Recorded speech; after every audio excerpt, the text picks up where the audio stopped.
আসসালামু আলাইকুম প্রিয় দর্শক শ্রোতা, আপনারা কেমন আছেন? আশা করি অনেক অনেক ভালো আছেন। আজকে আপনাদের সামনে ভিন্ন একটি ভিডিও নিয়ে আসলাম। সেই ভিডিওটি হচ্ছে, দেখুন, বুবলিকে দেখা যাচ্ছে ক্যামেরার সামনে। এখানে আসলে গরিব দুঃখীর পাশে দাঁড়াইতেছে বুবলি।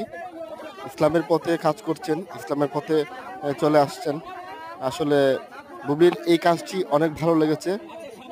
বিদ্যানিকেতন স্কুল থেকে শুরু করে যত ধারদ্রী মানুষ আছে সব মানুষের পাশে দাঁড়াচ্ছেন এখন বুবলি।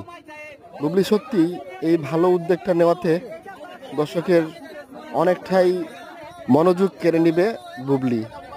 আপু সত্যিই অসাধারণ একটি কাজ করতেছেন। এই রহমতের মাসে আপনি গরিব দুঃখীর পাশে দাঁড়াচ্ছেন, ওইটা জেনে সবাই খুশি হবে। আপনি চালিয়ে যান আপু, দর্শক আপনার পিছনে আছে, দর্শক সবসময় আপনার সাথে আছে, আপনি চালিয়ে যান। আসসালামু আলাইকুম।